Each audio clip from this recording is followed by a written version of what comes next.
First of all, I want to thank the IMA to let me give this presentation. I was looking forward to having this in person. Special thank to Dr. Kedar Fateh, my classmate, a colleague of mine, and Dr. Dalvi for sure, who have helped me organize this talk. I'm a gastroenterologist. I graduated out of GMC, class of 1975, did my MD here in internal medicine, and was chief resident for a year when I migrated to US.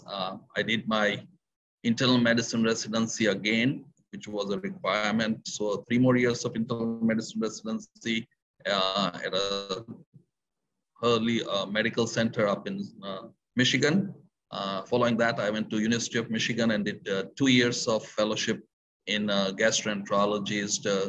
And then subsequently for the last about now close to 30 years, I have been pretty much gravitating my work in endoscopy in oncologic patients. So I have been working with Cancer Treatment Centers of America. I'm their chief gastroenterologist and vice chief of staff at the CTCA hospital systems. We have 3 hospitals in, they're all specialty cancer hospitals, one in Chicago, one in Phoenix, and one in Atlanta. Again, it gives me great pleasure to come back to my alma mater, where I all started learning medicine and had an opportunity now to talk to you guys. Hopefully this will be more interactive. What I decided to do, instead of making a big didactic talk, I'm going to just present a bunch of cases that are on my own patients over the years, some interesting cases, and also some new technology in the field of gastroenterology that I've started doing. So hopefully that'll give us a good overview of interventional gastroenterology. So when you talk about interventional gastroenterologies, if you just do the anatomy of the GI tract and you start from esophagus, go to the stomach, duodenum, pancreas, liver, and then subsequently colon and small bowel. So if you see the things that we can do in interventional GI for esophagus, obviously Barrett's esophagus is big in US. I'm going to talk a little bit about some of the new technology that I'm doing for Barrett's esophagus that's been approved by FDA. Radiofrequency ablation, endoscopic mucosal resection. I'm going to give you a little talk on Watts 3D, which is a new exciting artificial intelligence technology in the field of Barrett's that I started just doing about 4 months ago. And cryotherapy for advanced esophageal cancer. And also things that can be done for esophageal cancer, including stenting, cryotherapy again, to help these patients improve their dysphagia score. When it comes to stomach and duodenum, things that we can do as an interventional GI guy, we take care of any submucosal lesions endoscopically by taking it out either by endoscopic mucosal resection or where basically with this, I'm not going to be able to show all these procedures with time consignment, but I'm going to just concentrate on some of the new stuff that I've been doing. Hepatobiliary ERCP is something that has been there for a while, but now we have been doing Spyglass, which is a scope that goes into the ERCP scope, and you can actually visualize the inside of the bile duct. Biliary stenting, obviously, it's a very old technology. Still, a lot of new stents have come in play. So bile duct lesions can be easily biopsied with the help of Spyglass with much better yield. Going to pancreas, now that we do CAT scans for every patient that comes with abdominal pain, asymptomatic incidental finding of complex small little cyst in the pancreas is becoming a challenging situation for gastroenterologists. And so we have figured out ways to define the cyst in the pancreas and how do we manage them, either with FNA, which is final aspiration, or if the cysts are huge, we can do put a stenting through the stomach into the pancreatic cyst, and also drainage with that. Again, pancreatic mass, you can do biopsies. Celiac plexus neurolysis is something we do for patients, especially in cancer, who have got severe malignant pain syndrome. We paralyze the celiac nerve behind the pancreas to help with that. For colorectal, Again, stenting for any strictures. I've done 1 or 2 cases of cryotherapy in the colon. It's still not very effective, but it can be done. Obviously, resection of polyps, whether small, we do pure snare resection, or if they are large, we do endoscopic resections. All right, so let's go start from the esophagus. Again, this is the patient with severe immunocompromised state. As you see, the whole esophagus is covered with white patch. This is Candida esophagitis, very severe, very common in immunocompromised patients or cancer patients. Suddenly presents with acute onset of odynophagia, meaning difficulty in swallowing and painful swallowing. That's the most important thing. This is even another case of severe Candida esophagitis, again, very severe. Once you do scope and biopsy this, some of this I don't even biopsy, they're pretty obvious. You put them on antifungal drugs like fluconazole, and they have a dramatic response to the treatment. 7 to 10 days of that, and this all disappears. This is a milder form of it. Again, same Candida esophagitis that you can see. Endoscopy is a little tricky, and when you do intubation of your esophagus with the upper endoscopy, you want to make sure that you're going in the right direction. It's been reported where if you don't visualize your upper esophagus properly, this is the esophageal diverticulum here that you can see in the side of the main lumen. And if your scope by mistake goes into that lumen, you're going to rupture that esophagus. Again, a rare diverticulum. You must have heard of Zenker's diverticulum. This is not Zenker. This is just a benign esophageal diverticulum. Zenkers are usually posterior and are much larger and usually cause quite a bit of symptoms. This is esophageal cancer causing significant difficulty in swallowing. Again, esophageal cancer, especially adenocarcinoma, is more common in affluent societies in countries like US and European countries, where they have multiple risk factors for Barrett's, and we'll go through that very briefly here too. All right, so let's talk a little bit about Barrett's esophagus. Again, it's nothing but abnormal lining of the distal esophagus. If you see this cartoon here, you can see that the distal esophagus is got a little sphincter there that prevents acid coming back into the stomach, the esophagus. If you see the lower portion of the cartoon, you see that the acid is regurgitating in the esophagus, and that over a period of time, the lining of the esophagus gets converted to a mucosa, which is pinkish like stomach. And that is the Barrett's esophagus, which is increases the risk of esophageal cancer by about 17 times. The major risk factors are all, again, seen in US a lot. It's more common in Caucasians and white and males. Obesity, two-thirds of the US adults are considered to be overweight, BMI of more than 30. So we have a significant population that is risky for this particular condition. Again, chronic reflux symptoms that do not go away with medication should be a warning sign. And by the time they develop dysphagia or difficulty in swallowing, it many times is far advanced. Smokers, as well as alcohol use, are another 2 risk factors for Barrett's esophagus. And there is also some family history that can cause Barrett's esophagus. So this is a picture of one of my patients. Again, there are 2 kinds of Barrett's esophagus. This is a short segment Barrett's esophagus. Again, short segment, anything less than 3 centimeters is considered short segment. If you see the first picture here, this is the starting of the Barrett's esophagus, and that's the ending there. So it's about 2.5 centimeter Barrett's esophagus. Again, similarly here. So the reason why we differentiate short and long segment Barrett's is because the prognosis is different. The longer the segment, the more likelihood that these patients will get precancerous cells there called dysplasia and also develop esophageal adenocarcinoma. Now, this is a patient of mine again, 2 different patients with 2 different long segment. If you see the esophagus, the Barrett's G junction is here, and this tongue of Barrett's esophagus is going almost 5 to 7 centimeters this side. Another tongue up here going about 2 to 3 centimeters, and again, this tongue here. So these tongues of esophagus, again, there's a classification that I don't want to go into the detail of that, but we classify this Barrett's in different classification. Again, this is another good example of Barrett's esophagus, again, growing all the way up here. This is a patient, actually, I just took a picture of this. I saw about a month ago. Again, if you see, this is the upper end of the Barrett's esophagus, and you see some nodularity. This is important to see endoscopically because these are the areas that you want to biopsy, and very likely you're going to pick up dysplasia. Again, the same area you can see into what we call, there's a special light that you can use.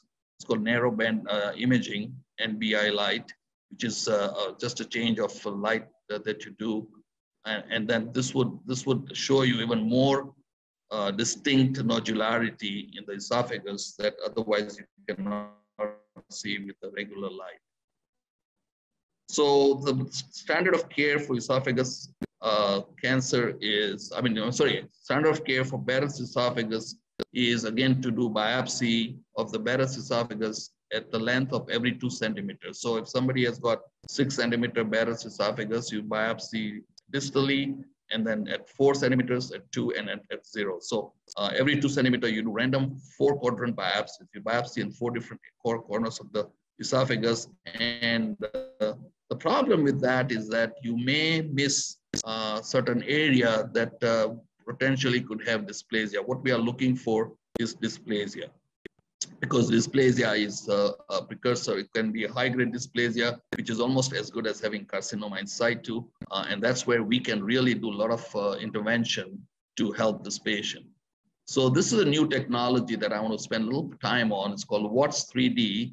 It stands for Wide Area Transepithelial Sampling. So basically, it is nothing but using artificial intelligence in the field of Barrett's esophagus. It's pretty, artificial intelligence is already here in GI field. There are a lot of new innovations and advances have been made in this field. And the more we go ahead, we'll see more and more of artificial intelligence playing a major role in diagnostic and therapeutic of endoscopy, as well as other medical conditions. So this is a technology where you take samples of the mucosa, cells of the mucosa, and then they have a database of in 3 dimension of cells that they can actually, with 96% predictability, tell you if there is any dysplasia or not. So the benefit of this is that it does not replace this biopsying of every 2 centimeters, but what it can do is it adds to your so-called tools to identify low-grade or high-grade dysplasia, which otherwise you potentially could miss by doing just a biopsy. So I use this in addition to doing biopsies, and you will, the studies have shown this has been approved by FDA in US just about less than a year ago, and I was the first one to start doing this in Northern Lake County, up in Chicago area. Again, it's not very difficult procedure to do. So just to give you an example, if you see this cartoon here, if you do just the forceps biopsy, which is on the right, you can get, say, 10 intestinal metaplasia, which is a Barrett's esophagus, with 2 of them intermediate for dysplasia. If you do WATS 3D and both together, now you've got 5 more patients that you're going to pick up of intestinal metaplasia, which otherwise you would have not been able to. So this is the benefit of doing both together. Again, WATS 3D, again, would help you identify 2 patients with high-grade dysplasia. This was a study that got the approval of this technology. Again, doing this procedure here, this is very simple. You see through the scope, we pass a brush. You just rub the brush against, if you're, most of the gastroenterologists keep on doing cytology. This is exactly the same technique. This brush is more sharper than the cytology brush, so it can cause little trauma. The idea is to get the cells from the Barrett's esophagus. Now, if the Barrett's esophagus is more than 5 centimeters, then you have to use 2 brushes. So use 1 brush around from every 5 centimeters. And hopefully that will pick up some. And then you send the tip of the brush to the company that does the study of this, and they will send you a report with prediction on probability. So there are cases that you might not see dysplasia with the the regular 2-centimeter biopsies, but you will definitely pick it up with Watts 3D. Again, very exciting new technology and more to come with this. This is just an infancy of artificial intelligence in endoscopy. This is again my endoscopy room here. I'm doing, if you see the brush, you can see the screen up there. I'm doing a cytology of the Watts 3D. This is my team here helping me out, doing the same procedure. Now we are going to move on to esophageal cancer. This is a classical picture of adenocarcinoma of the esophagus. Again, by the time patient has this, they usually have had long-standing history of heartburn, but now they've developed some dysphagia, difficulty in swallowing, and that's when they'll end up to see somebody like me. So let's talk about another very exciting technology, which is cryotherapy. Again, cryotherapy is nothing but using liquid nitrogen. And I've been doing this for almost about 6 to 7 years now. And we use liquid nitrogen to freeze the cancer cells or precancerous cells. And by freezing and thawing, alternating it, you are actually killing the cancer cells. And it mostly kills the superficial cells over the esophagus. It's been approved now for Barrett's esophagus. When you find Barrett's esophagus with high-grade dysplasia, you initially use radiofrequency ablation. If RFA does not take care of the abnormal cells, then you move on to something like cryotherapy. It does not go deep, and so there is no scarring that you would see. 20-some years ago, I used to do photodynamic therapy, which was very tedious. Patients would have to be covered up for close to about 1 month without exposure to any light after you do that procedure, and it caused a lot of complications. So now it's pretty much a field, a procedure that nobody does now that we have got new technology like cryotherapy and RFA, radiofrequency ablation. Thank you. Liquid nitrogen again is put in a tank. So this machine that you see on the right is the machine that we have that we use for this procedure. Again, when you do liquid nitrogen, it produces extremely high amount of fumes, very strong fumes. So we have to have a very strong positive suction catheter that we put inside the stomach to aspirate all those fumes, because it can actually cause rupture of the stomach if you don't have good suction coming out. So this is a study that we published in GIE, which is our good endoscopy journal. This was a study that we had multi-center. It was a retrospective study where we used cryotherapy for advanced esophageal cancer and see how it improved the dysphagia score. So it was obviously comparing patients who did not have cryotherapy and compared them to the control group. So 83 patients that were stage 4 esophageal cancer, 39 patients were given only chemotherapy alone, which is the treatment for this patients, while 44 patients received chemotherapy, and we incorporated cryotherapy on top of that. And again, this was published in 2016. The patients were from June 2012 to 2016. Again, palliative nitrogen is used, 73.5 patients. Again, these are all terminal patients. Now, the goal of doing this procedure is improve the quality of life so that they can swallow and they don't need a feeding tube. But also, we found that there was definitely a median improvement in survival in this patient. So if you had both, the dysphagia score is the Mayo Clinic has come up with a score of dysphagia, 0 being no difficulty in swallowing, 4 being complete, cannot swallow water. So dysphagia score was 2.4, an average of 2.4 before cryotherapy, and after that it dropped down to 1.6. Again, a p-value of less than 0.001.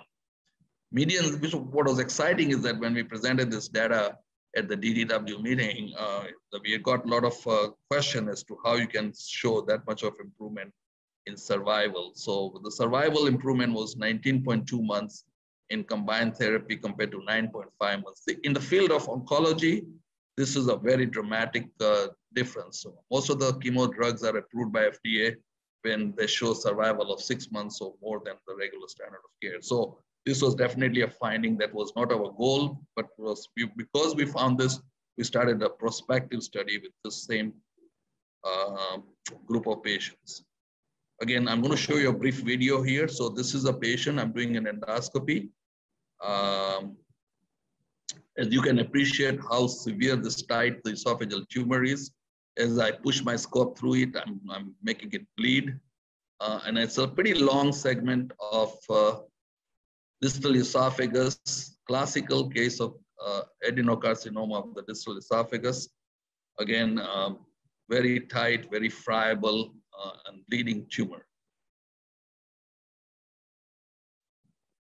Now I'm going to show you a video as to how this cryo is done. Let's see if I can admit this person. All right, so this is a video of the cryotherapy. Okay, here we go. So what I'm doing is I'm spraying liquid nitrogen again to the tumor. So it's freezing. I've sprayed for 20 seconds continuously, then you let it throw for 90 seconds. So 20 seconds of that, and then you let it wait for 90 seconds, then you do it again, wait another 90 seconds and do it again. So you have to do that 3 times.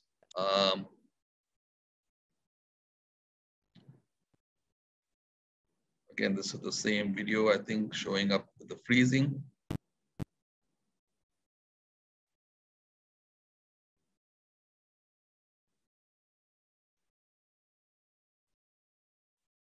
Now, this is after just one treatment of cryotherapy, even you can appreciate the difference. Again, putting the scope down. This is done 4 weeks after. You can see some white area where previous tumor was. And soon after, the second area was to be done. And then soon after that, I was in the stomach. And if you see, that's a feeding tube, that's a PEG tube in the patient, which after 2 treatments on this patient, 2 sessions, I had to take out the PEG tube because the patient was able to eat regular food. So again, it's the response is pretty dramatic on symptom control. This is a study that we actually just found out about a week before I came to India that it was approved. It was accepted for a poster presentation. This is the where we have 9 gastroenterologists from Mayo Clinic and CTCA and other centers that have done patients. We did 120. These are all prospective studies that we are talking about. So it's more, creditable than doing retrospective study. So at GI division of American Society of Oncology, this will be presented in February in California. Again, very exciting field. Again, this is another picture of a patient with looks like esophageal cancer, but this was a case presentation that was published also where this patient actually, even though it looks like esophageal cancer, if you look properly, it looks like the tumor is growing from outside into the lumen. And it turned out to be when I biopsied this patient, this patient had a history of esophageal cancer, colon cancer some years ago. And this was actually a colon cancer that has metastasized to the esophagus, causing multiple nodules and dysphagia.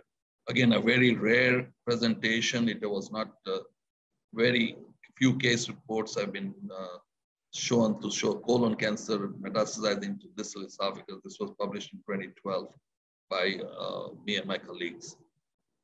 This was the pathology of that tumor, which is classical, the glands, which are typical of colon cancer, and confirm the diagnosis. This was a New England Journal picture that I managed to get on. Again, the story behind this patient was she had come with anemia, and I did a scope, upper endoscopy, and she had a big tumor in the stomach. It so happened that when I went in, I just happened to touch that mucosa of that tumor, and you can see this pumping blood vessel. I opened up an artery and was able to take this picture. You rarely ever get this kind of active pumping, fountain of blood picture unless you many times end up causing it. So probably that's what happened in this case. And this was actually a case review that was published in New England Journal of Medicine. So this is I'm going to give you some of duodenal ulcers. We have bleeding vessel. Even anybody can appreciate this. This is a red esophageal, a duodenal ulcer with a bleeding, we call it a visible vessel. It's probably an artery underneath this. This definitely needs to be treated very aggressively, otherwise this patient will bleed again. Even if there's no active bleeding going on, you have to manage this by intervention. In past, we used to always inject epinephrine around it and then cauterize it with cautery. Of late, I have been using endos clips, the little metal clips that you can put on. I'll show you a case of this here. Again, this is a case of mine where if you see the first picture, there's a big artery actually in the base of this crater here. And this is where the patient had actively been bleeding. And then after injecting epinephrine around it, which I almost always do in these patients, you see this metal clip, it's called endo clips. I'll end up putting one on the artery itself on the side. And then if that's not enough, you put second and third one, even if need be. You can put 3 or 5 clips to make sure that you coagulate that artery, and it's very effective. Okay, so endoscopic suturing is another technology that is mostly done by my colleague. I work in interventional gastroenterology. He likes to do a lot of these cases. And again, in field of oncology, we end up seeing quite a few patients of this. So I'm just going to briefly talk about this Apollo system that we use for that. So we had a patient who had a PEG tube placed, a feeding PEG, percutaneous endoscopic gastrostomy tube that was placed in the stomach for venting for patients with severe carcinomatosis and bowel obstruction so they don't throw up. Apollo overstitch is basically a suturing system that needs 2 channels. Endoscope, there's a special kind of scope that we have to have 2 channels because in one channel you have to put the attachment of the suturing and the other one has to have the actual needle go through that. And this technology is pretty difficult.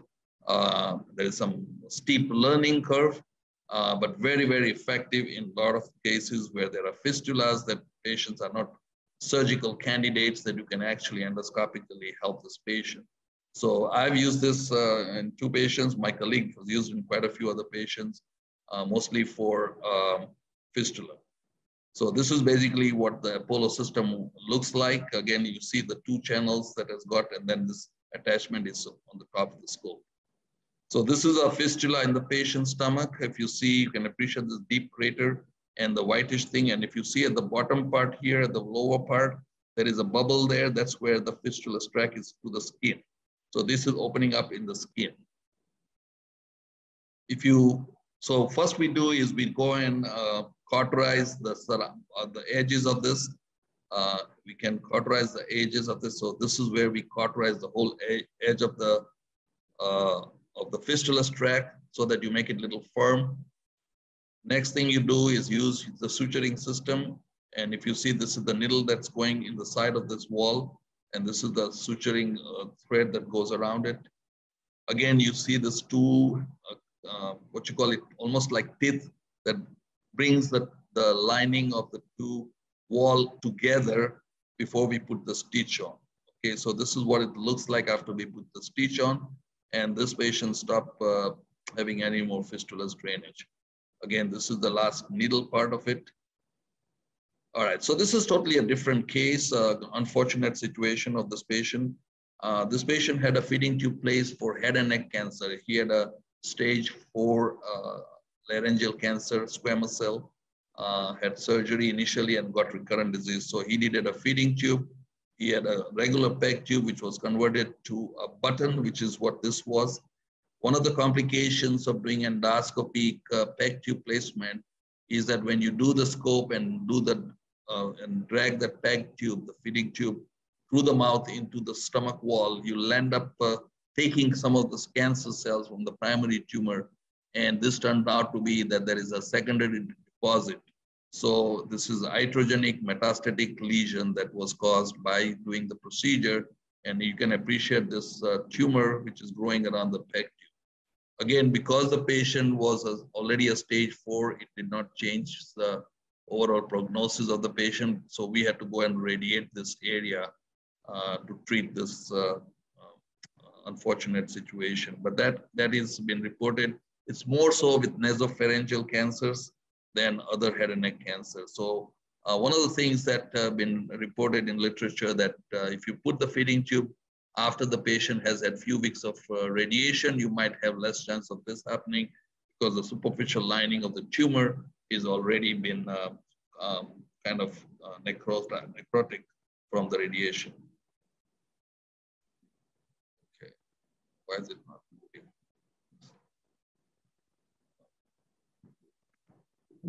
Okay.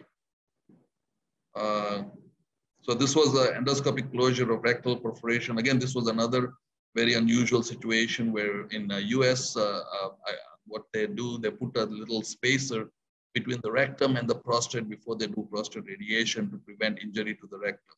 Well, this patient ended up having a fistula from this gel, and so we had to go in. And again, another case of big fistula track in the rectum into the gap between the rectum and the prostate. This is after the suturing, the middle one.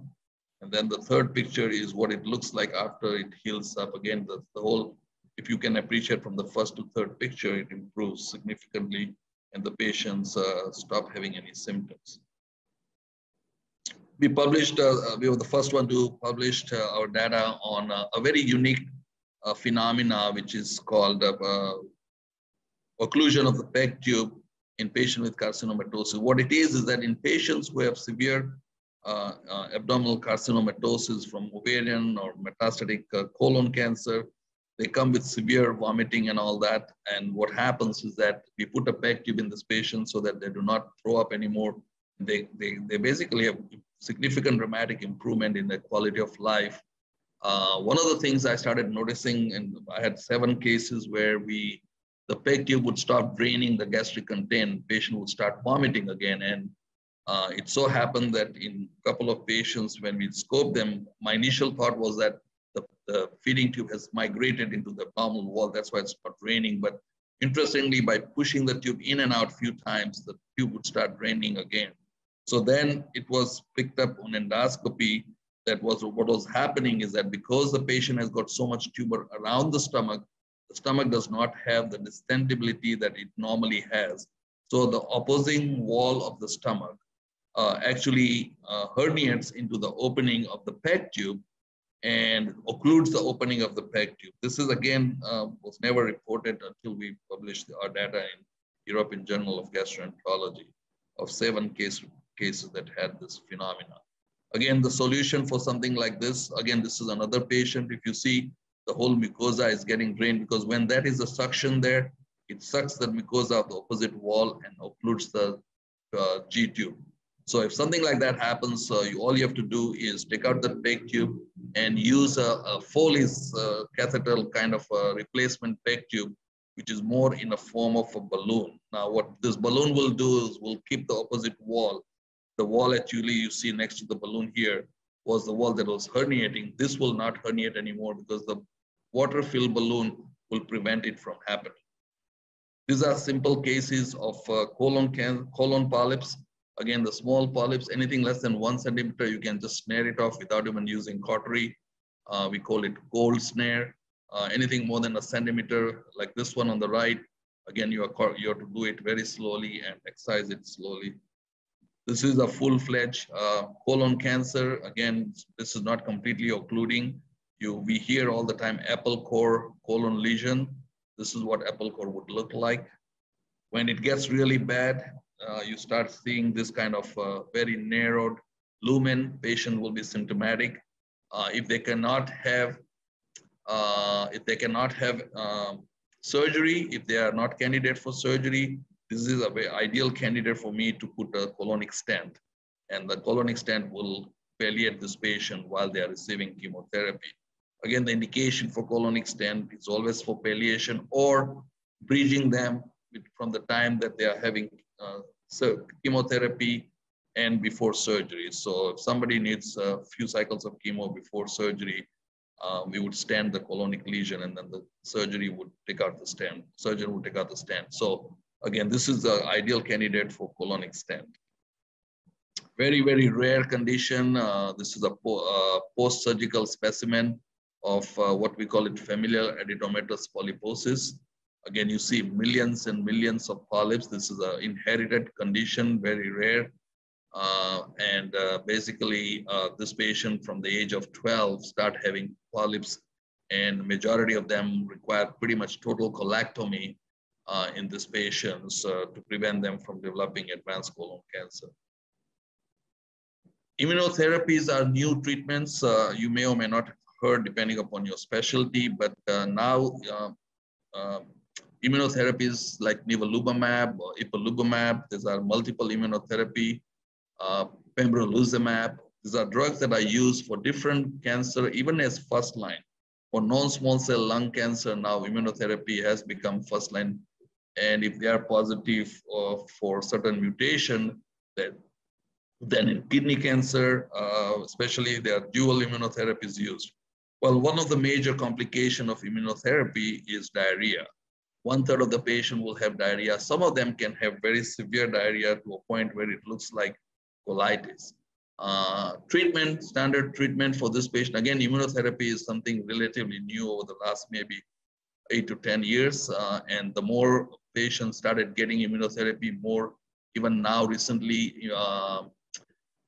immunotherapy has been approved for esophageal adenocarcinoma along with chemotherapy, as well as gastric cancer. Again, this was approved a year and a half ago.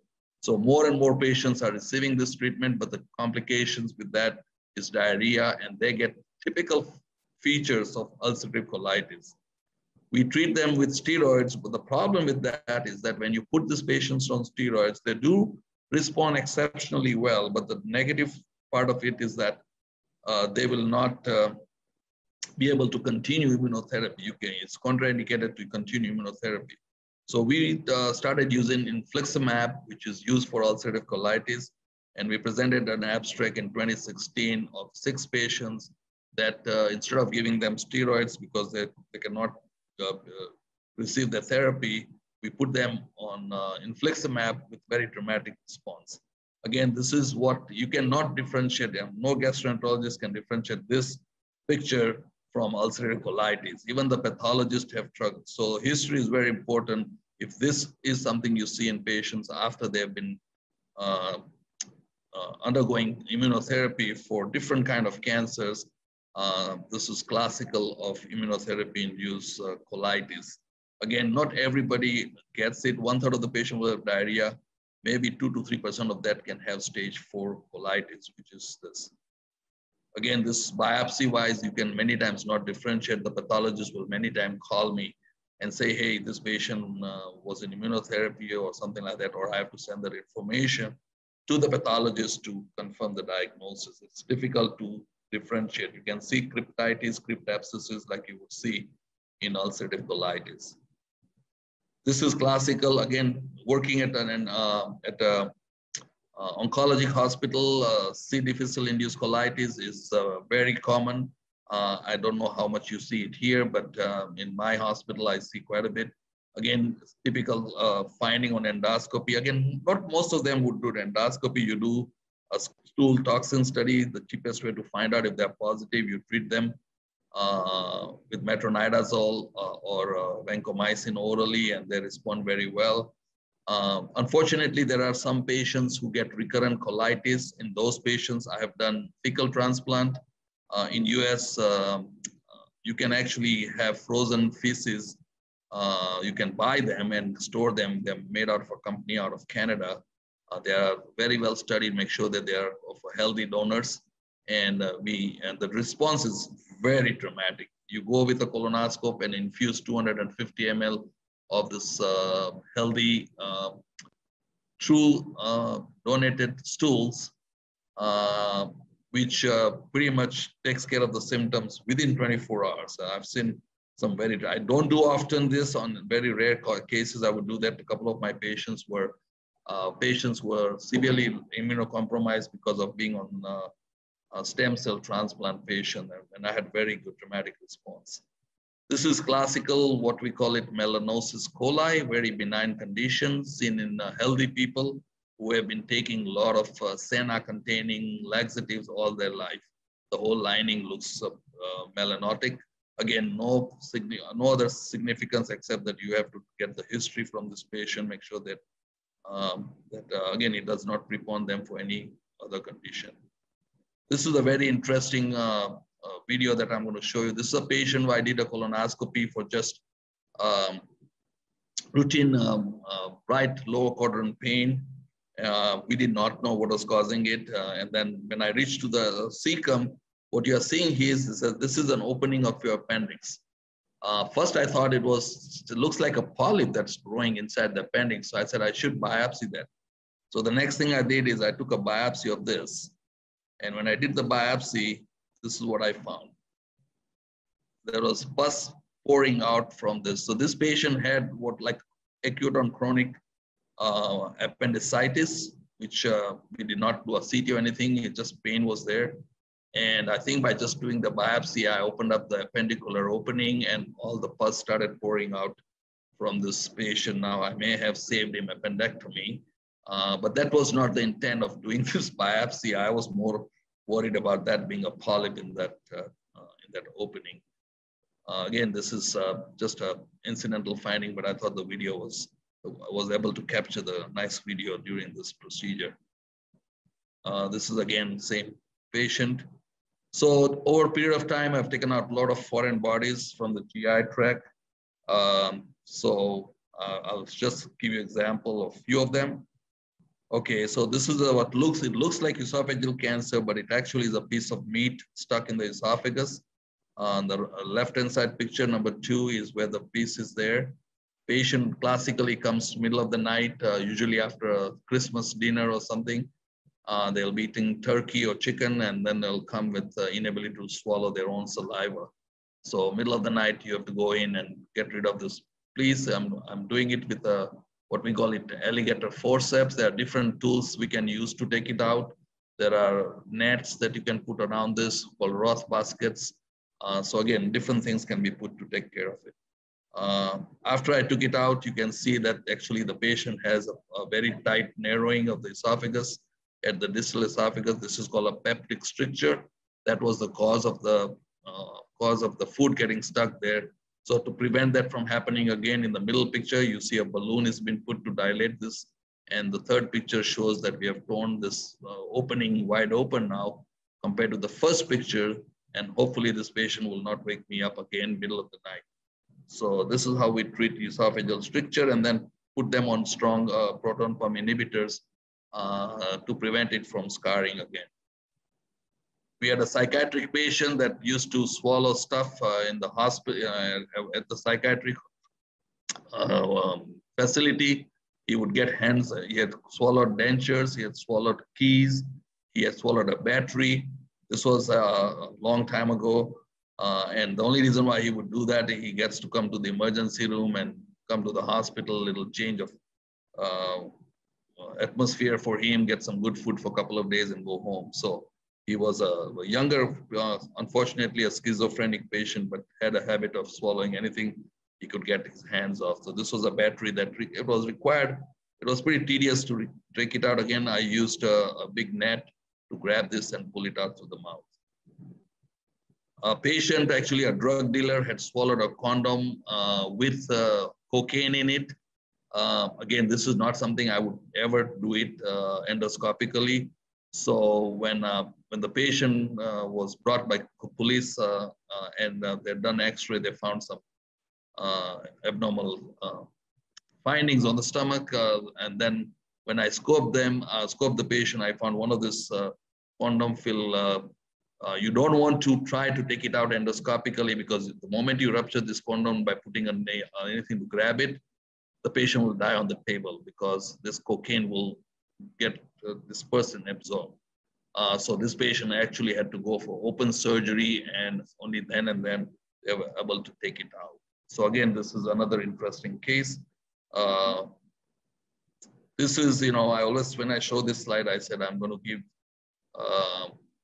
$100 to anybody who would tell me what it is, but it's not fair to anybody. I can give you a little history. This lady came to the emergency room with having a lot of pain in the left side of the abdomen. When the emergency room doctor asked her what she was doing, she was quite embarrassed, and she said, my husband and I, we were fooling around, so to speak. Well, it's not moving the slide.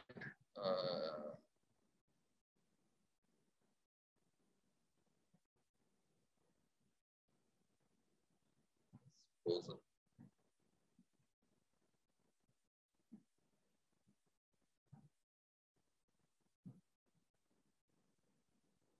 I don't know why the slides are not moving.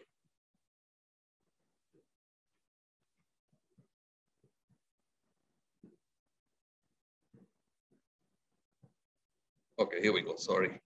Again, it was unfortunately one of the sex dildo that they use, and by mistake it went up too high in the rectum that it was causing bowel obstruction. So I had to put a snare at the end of it and grab this part and pull the whole thing out. It was almost 18 inches long. Again, interesting. This is my team that I'm very proud of. Again, you know, you have to have a great team around you to be able to function and be efficient.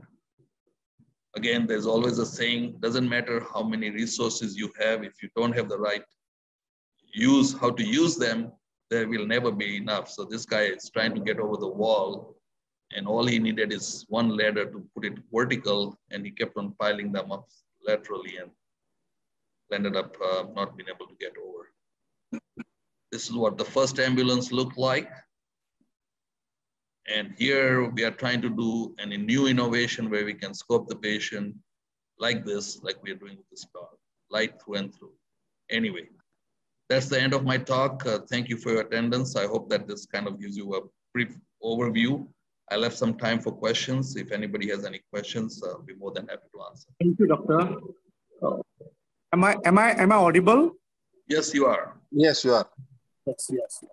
So, thank you, Dr. Pankaj Washi, for a very informative lecture. You showed some very good slides also.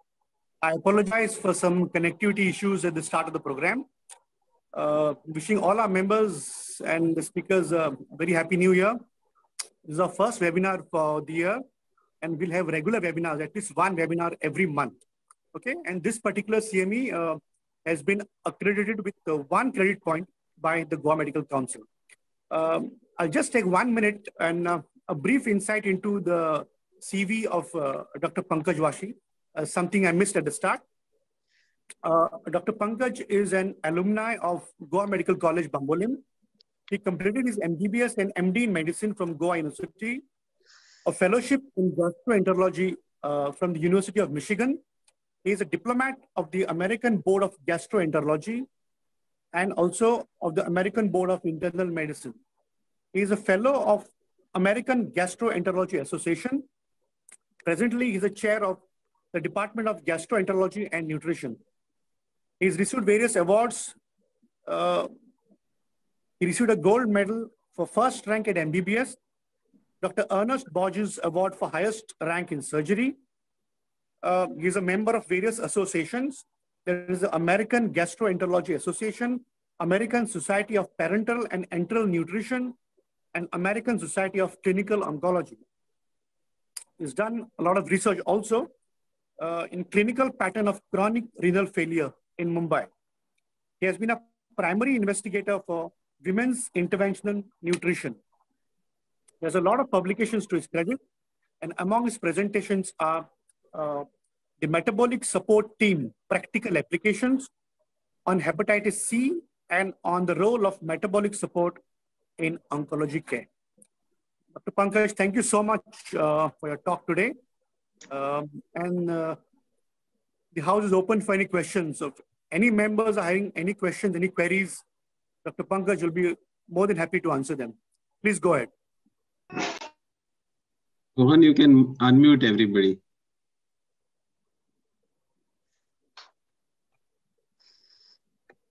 Those who want to ask the question, they can unmute themselves, and once the question is there, they can mute it back. Yeah, Dr. Pankaj, I think you can read one question in the chat box by. Okay, let me open up the chat box here. Should fecal microbiome transplant be mainline therapy rather than last resort. I don't think it is mainline therapy simply because it is most of the patient, 90% of the patient will respond to a course of metronidazole or vancomycin. So to put them through a procedure just to treat C. difficile colitis, I don't think it is mainline. We don't use it. I would say I would do maybe 2 or 3 a year while we treat almost over 100 plus patients with C. difficile colitis. So my answer would be no. When do you cryotherapy and throwing was happen to the, when do you, oh, okay, it happens to the dead cell. So it's a very good question. You know, even patients will say, okay, so you're doing cryo and this tissue is sloughing off. Basically, over a period of time, it sloughs off. You saw the third video. After one treatment, you can see this white ulcerated area. What happens is that mucosa pretty much sloughs off, and then after treatments, so you're not going to get any pain or open ulceration. It becomes a bigger problem with RFA. Patients who have done radiofrequency ablation, they complain of a lot of pain after the procedure because it causes a lot of almost inflammatory reaction and changes there. That doesn't happen with cryo. So patient will not even see anything that they're going to, but they'll see. I've had patients that have been able to swallow just water before I do the first session. And we have because it's a research protocol, we have a questionnaire. We ask the patient within a week and then 3 weeks after. And most of them are starting to eat most of the foods by the end of 1 week of first treatment. So it's very dramatic response. Again, more for palliation. Hi, Dr. Pankaj. This is Kedar. Oh, hey, Kedar. Hi, lovely talk. Thank you so much. Wish it was actually physical. Hopefully next year in your visit. Yes. Yeah. Thank you so again. much. And thanks, IMA, Dr. Mahendra, and Dr. Anand. Oh, it's a pleasure, Kedar. Thank you. Thank you for getting such a wonderful speaker here. Kedar and I, we were classmates and competing to be first up there. But Kedar beat me by a few marks, so I have to give him that credit. Anyway, thank you. Thank you so much. All right. If there are no more questions, yeah, I think we can go to the next speaker. I'm going to stop sharing. Yeah. Salil, can you just take over? Any more questions from the members? I think we can go ahead with the next. Okay, one. if there are, we'll quickly go on to the next topic. The next speaker for the day, needs no introduction. He is a member of IMA Tiswadi and the current vice president of the committee, Dr. Amol Maldar. But the protocol demands that I say a few words about him. Dr. Amol is again an alumni of Goa Medical College. He completed his MBBS and his MD in medicine. His DNB in nephrology from Meenakshi Mission Hospital in Madurai, a fellowship at SGPGI Lucknow. He was instrumental in setting up the first kidney transplant unit at GMC in 2011. He has more than a dozen publications to his credit in journals of repute. He has presented papers in national and international conferences. He is a coordinator for organ donation cell of IMA Goa State. Currently, he is a consultant nephrologist at Manipal Hospital, Vision Hospital Mapsa, Aster Hospital Margao, as also the honorary nephrologist at Goa Medical College. He was secretary of IMA Tiswadi in 2016. Today, he is going to speak to us on the recent advances in management of hypertension. Over to Dr. Amol Maldar. Thank you, Anand, for that kind introduction. Just a small correction in that CV is that I'm not part of the Goa Medical College anymore. I think that CV is around 3 years old, 3 or 4 years old. So I think you need to update. Yes, I need to update. Maybe I gave you an older CV in a hurry. In any case, let us just jump into the topic, which is current advances in the management of hypertension. Not really advances, we'll just look at an overview of the management of hypertension and look beyond what is blood pressure and how it is affecting everything. So hypertension, if we already don't know, is actually quite a big killer. It accounts for over half the deaths that occur even in ischemic heart disease. Already, maybe the patient has ischemic heart disease, but the actual cause of death in many of them is hypertension, almost half of them. So also in kidney disease. About 10.8% of all deaths in India are actually because of hypertension or one of its complications. And complications of hypertension are many, right from head to toe. Blood clots in the arteries, clots that cause stroke, hemorrhages in the brain, problems related to the heart and coronary arteries disease, also heart failure, lung disease, and so many other diseases which hypertension makes worse over a period of time. In India, hypertension is seen across the various ages, and maybe some of them have only hypertension, but as age progresses, diabetes and dyslipidemia become part of the whole complex, and that's what is actually the metabolic syndrome. Now we are calling it diabesity and so many different things. And we'll try and focus on this unholy nexus of hypertension and diabetes. So we know that there is a large epidemic of obesity and diabetes, which causes, which is partly hypertension, insulin resistance, and then all the other metabolic side adverse effects that come along with it. It's almost like this 90s film of Karan Arjun, where diabetes and hypertension together combine and cause so many problems. Let me go back. Yeah. So a lot of microvascular disease, both in the eye and the kidney, and macrovascular disease affecting the heart, the brain, and the peripheral vasculature. So all these problems get multiplied in diabetics who are also hypertensive. And in diabetes, actually, the earliest problem that occurs is related to hyperglycemia, which causes hyperfiltration within the kidney, which we call as increased GFR. And actually, the low urine output is only a very, very late presentation. Patients initially have a high urine output, polyuria, and initially microalbuminuria, later on macroproteinuria. But hypertension is a multiplier in this. If the patient has hypertension, then the rate of progressive loss of kidney function is much more, and patients end up with renal failure much earlier. Control of hypertension becomes even more important than proteinuria many times with advancing renal failure. So it is important to have a good target blood pressure in kidney patients so that the kidney is protected. And the kidney is both the cause and a target of hypertension, because the kidney has disordered mineral metabolism, acidosis, systemic inflammation, electrolyte disturbances, and anemia. It causes cardiac disease.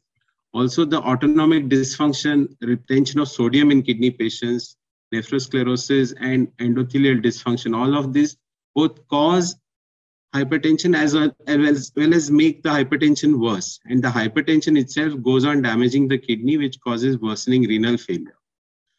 So that's why a lot of our associations, World Diabetes Association, that is the American Diabetology Association, or the Indian Association of Physicians, everybody has their own algorithm of treating diabetes, which is associated with hypertension, how to manage the hypertension. So the target usually is to keep it below 140/90. If it is above 140/90 and up to 160/100, you could start with a single agent. Then you need to look at whether the patient has proteinuria or not. If the patient has proteinuria, it is preferred to use an ACE inhibitor or an ARB. If not, then you could use any of the other drugs. If the patient's target blood pressure means that current blood pressure is above 160/100, you could start with 2 drugs. In fact, you should start with 2 drugs, and that's what is the current thinking now. And then if it is not working with one drug, you add another drug from the other class, which is having a complementary effect. And then you continue to monitor this patient. Kidney disease, again, earlier the recommendation was to treat only the hypertensives with proteinuria with ACE inhibitor or ARB. But recently the KDIGO guidelines, which are the Kidney Disease Improving Global Outcomes guidelines, which keep getting updated, they have now said that even when the patient has very less proteinuria, an ACE inhibitor or an ARB is a good drug to treat this hypertension in this kidney disease patient. They are recommending it even without proteinuria. This is a very nice cartoon which comes from the European Society of Hypertension, which basically talks about the ABCD of hypertension. We had learned some years back that the approach to hypertension should be A, B, C, and D. That is ACE inhibitor or ARB, beta blocker, calcium channel blocker, or a diuretic. Out of this, the B has somewhat taken a side has been taken aside now. That's why you can see the beta blockers here in a box, which are to be used only when there are specific indications for their use. These indications include heart failure, angina, post-heart attack, patients with atrial fibrillation, younger women planning pregnancy, or who are already pregnant. So in these patients, it might be preferred to use these beta blockers. But in all the other patients, you now use A, C, D, not the B. So they are saying that you could consider using 2 drugs in a single pill, which will reduce the total dosage of each drug and thereby having lesser side effects, as well as improved efficacy because you would be using 2 different classes of drugs. So an ACE inhibitor or ARB with a calcium channel blocker, or the ACE inhibitor or ARB with a diuretic. These are the good combinations. If this is not working, then you go to a triple combination, which combines all the A, C, and D classes of drugs. When 3 drugs are not working for a given patient and the patient is still above the target blood pressure of 140/90, which is actually a separate talk, which is resistant hypertension, there you could use mineralocorticoid drug, that is spironolactone, provided the potassium is normal. Sometimes these patients with renal failure will have high potassium and then spironolactone cannot be used. So then you could use some other drugs such as the centrally acting sympatholytics, beta blockers, alpha blockers. So there is a lot of focus on treating diabetic patients with a combination of a ACE inhibitor or ARB with a calcium channel blocker. And this has come after the ACCOMPLISH trial, which looked at bezapril amlodipine combination and gave very favorable results as compared to the combination of bezapril with hydrochlorothiazide, which is a diuretic. And they came up with this lot of data which said that patients who are treated with this combination, because the combination is a complementary action, the outcomes were better. So amongst the ARBs, that is the angiotensin receptor blockers, the commonly used ones are telmisartan and losartan. And I keep getting asked the question that which one is better. So there are very few head-to-head trials. I'm leaning onto one of these trials, which used telmisartan 80 milligrams vis-a-vis losartan 100 milligrams for a year's use, and then looked at what was the blood pressure reduction, and more importantly, what was the urine protein creatinine ratio reduction, that is a proteinuria reduction. So in this study, they showed that telmisartan is marginally superior, although it is not reaching statistical significance, but it is marginally superior in protecting the kidney in these patients. Telmisartan inherently, we also know, has a better effect on dyslipidemia, whereas losartan on the other side, we know has a better effect on hyperuricemic patients. So you need to choose your drugs looking at these other comorbidities also. So what is the role of diuretics in patients? Diuretic can be considered as the first line of treatment in CKD patients when there is obvious fluid overload. And when fluid overload is absent, that is patient doesn't have edema, then they are only as a second line drug with proteinuria or as a third line drug in some patients. Loop diuretics are preferred over thiazide diuretics when the GFR is already falling below 30. This is because the thiazide diuretics, that is hydrochlorothiazide and chlorothalidone, have higher incidence of hyponatremia. And general practice doctors must have encountered this, that as the GFR falls and patient moves from CKD stage 3 to 4, the incidence of hyponatremia is increased, especially so in the elderly population. Sometimes we, in our zealous way of advising them, advise a lot of salt restriction and give diuretics at the same time. So sometimes you have to be very careful, because this can precipitate hyponatremia. Potassium sparing diuretics should be used in caution because they can cause hyperkalemia. Patients receiving concomitant therapy with ACE inhibitor or ARB, especially, they have to be very wary of using spironolactone combinations. But this is a very good combination when it is being given in a monitored way, especially in heart failure patients.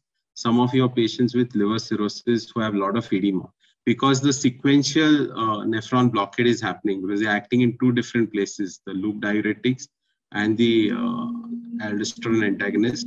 There is additional diuresis and loss of sodium from the body.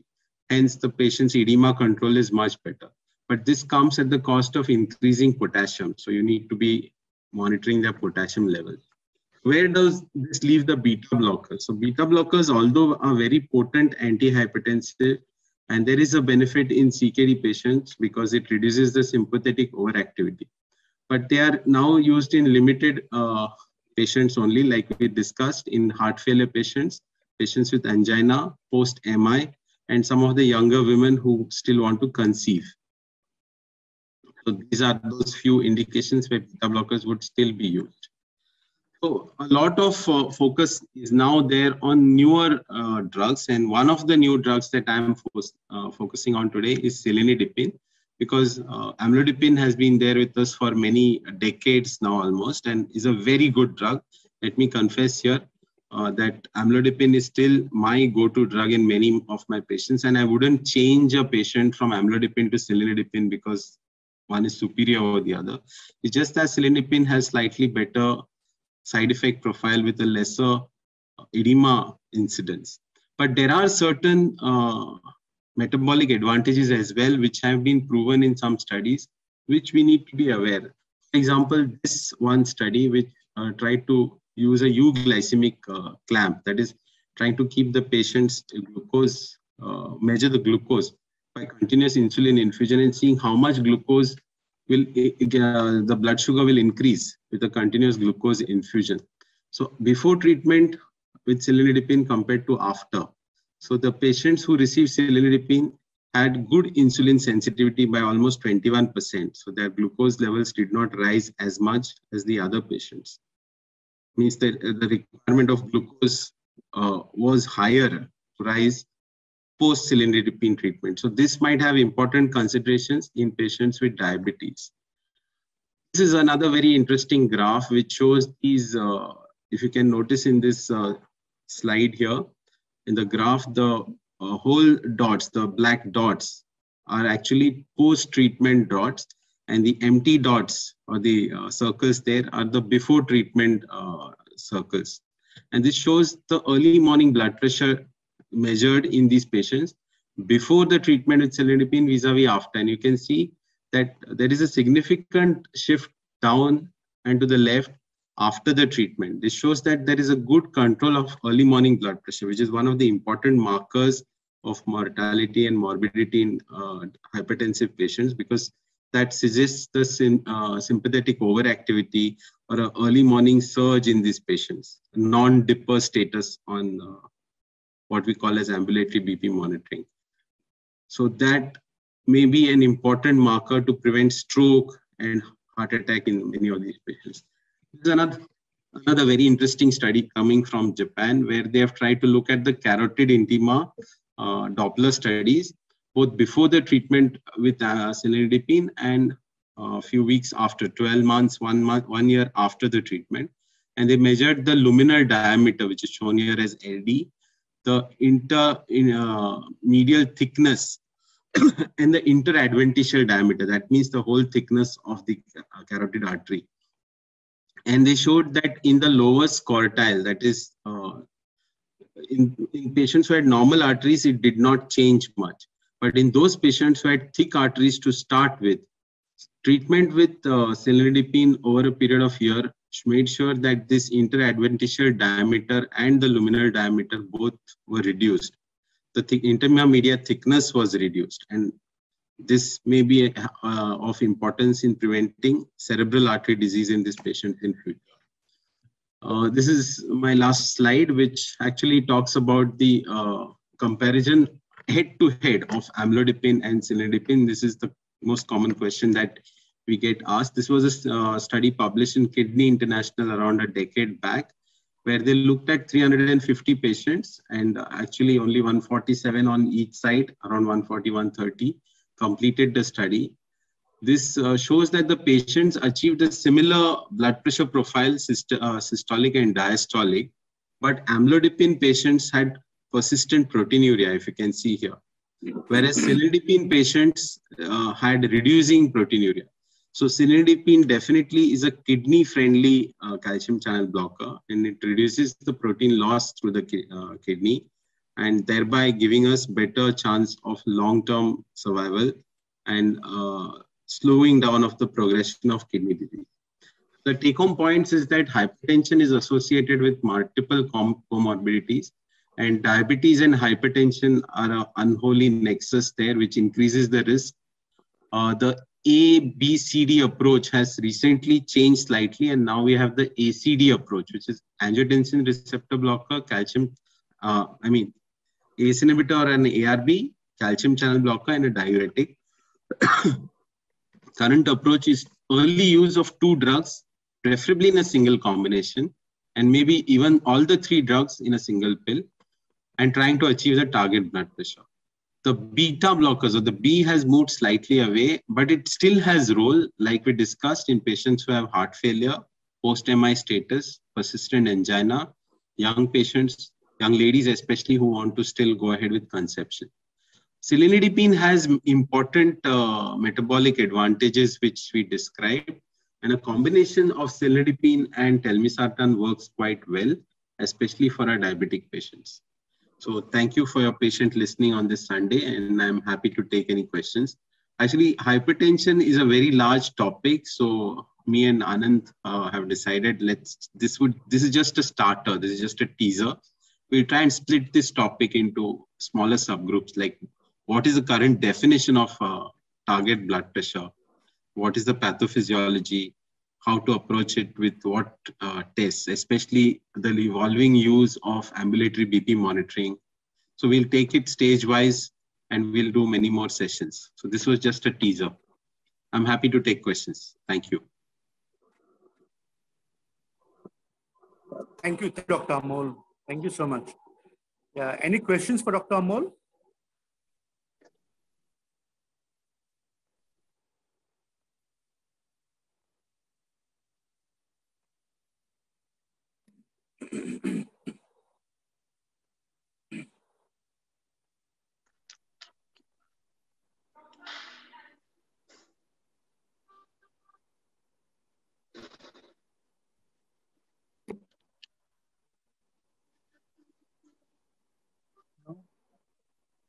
Salil, you can go ahead. No questions? Yeah.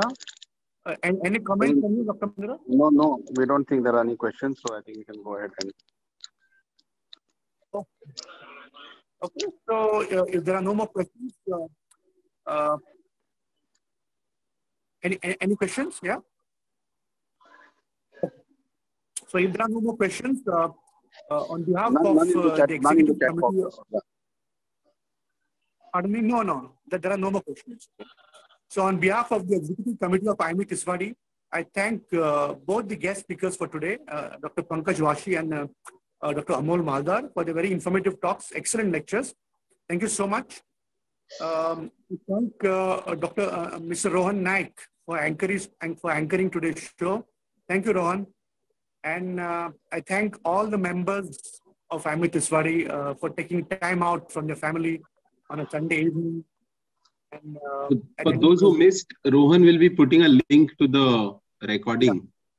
So it will be available for a few weeks. So the entire webinar has been recorded and we will put it up for you. I'll let you know all the details later. Okay, so we will be back with more webinars and we will keep you informed about the same. Meeting about ninth meeting, IIME Tiswadi. Yeah. So I've already put it up on both the groups on January 9th, that is next Sunday. We're having the IIME Goa State Installation under the leadership of Dr. Rufino Mandiro, who's taking over as the state president. So kindly kindly register for the conference. Okay. So we'll be back with more webinars, but till then, with your permission. Good night. Goodbye. Good night. Good night. Rohan, thank you. Thanks, everyone.